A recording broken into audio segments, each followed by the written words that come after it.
Hey everyone, so today I am going to take apart my DFAM and mount it in my Eurorack case. Recently I've been playing around with patching different modules and I've been reluctant about just actually taking it out of its case and putting it into a Eurorack, but I figured why not? In general, I also like to kind of take apart my setup and redo it all and kind of go through everything. So it might not stay there for a long time, but I've got a couple of videos planned out about patching this with some of the modules I have. It just was easier if I just go into the rack. I've never done this before and we're gonna see how easy it is. So apparently all you need is this screwdriver. I've already taken off a couple of the screws that I needed to get out of the 3-tier rack. So I'm just gonna remove the rest of them.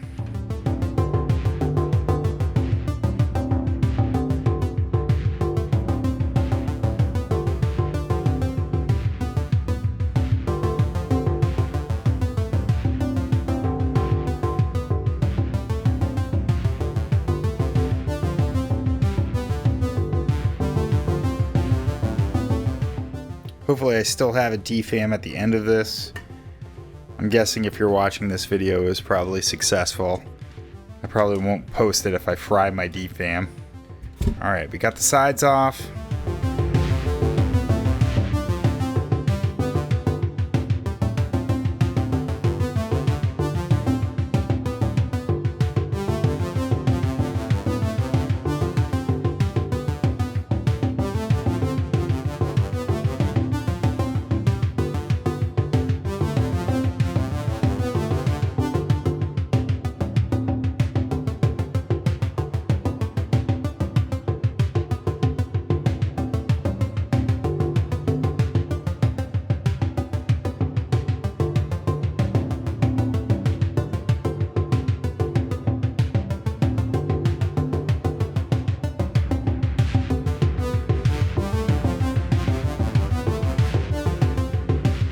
And then we're going to want to make sure you keep your screws in a nice, safe place.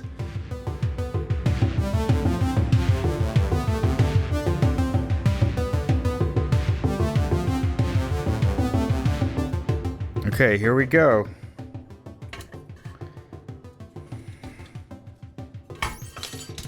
Oops, got some sliding nuts.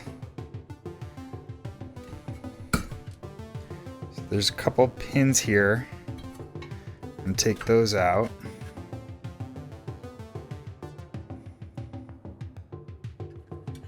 So this is what it looks like on the inside. I took this one off of here, and I took this one off of here.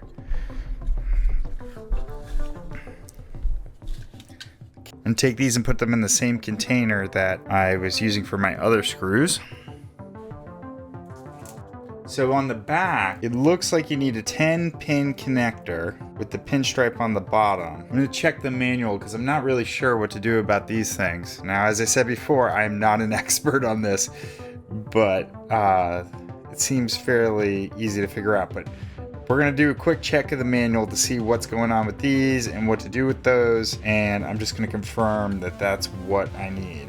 Okay, so I just checked the manual, and on the back, you see how they have these two connectors to the little power supply in the enclosure. Those are not typical cables that you see with Eurorack. So what the directions actually said was to disconnect the front panel from the enclosure. So I disconnected it from the enclosure. So I'm just gonna take these off. They're keyed, so it's pretty hard to mess up how they go back in, but I'm gonna put those right back in the enclosure. So if you do this, that's what they want you to do. Rather than disconnecting it from the enclosure, disconnect it from the front panel.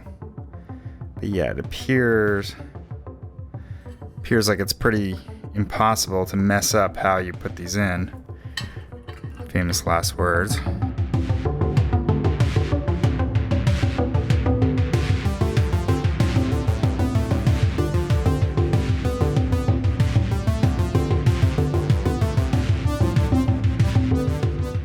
So that's the way you should leave your enclosure. So we're gonna set that aside.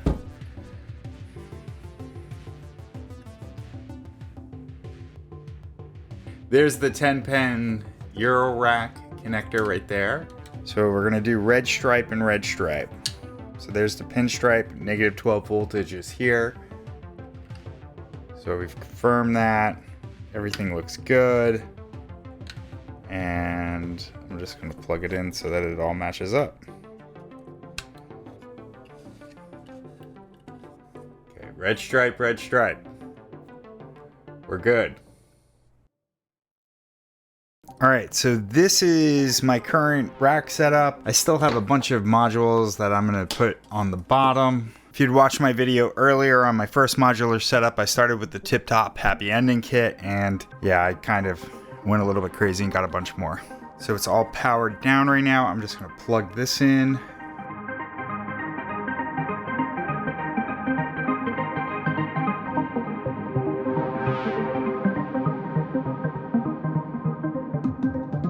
So I gotta admit, I'm a little bit nervous about even powering this up. I know that if you mess up how things are connected, you can easily fry a module, and I would just be devastated if I fried my DFAM. It is definitely the most expensive module that I have in here, but it's also something I use a lot. So I'm just gonna double, triple check it.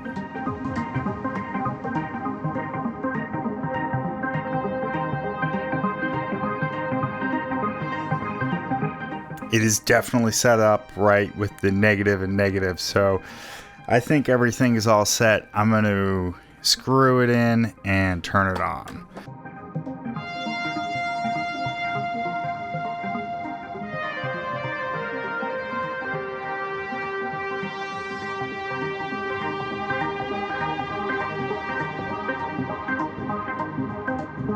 I'm only going to screw in 4 for now. I'm going to test it and see if everything goes well. Let's keep our fingers crossed that there's no smoke. And everything looks good. I think we were successful.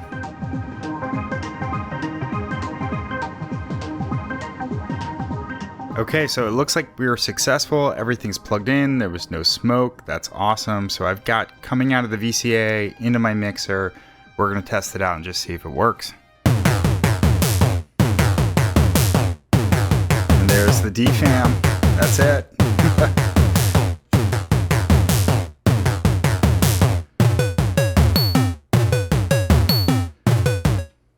Awesome. So that was much easier than I was expecting. Actually, I don't even know what I was really expecting. So it was pretty easy. One of the main reasons I wanted to do this was a while ago, I was messing around using my maths, trying to figure out how to use that, and running things through my Mordax data to kind of compare some control voltages. And I came up with some interesting ways to use the DFAM, and that's going to be the next video that I do, is using maths with the DFAM. So it was just it was getting too hard to patch it when it was in a separate case. I had all these patch cables going in, so I wanted to just give a shot to putting the DFAM in my Eurorack case. So the next video, I'm gonna go through how you can use maths with your DFAM. All right, I hope someone out there finds this helpful, and I'll see you next time.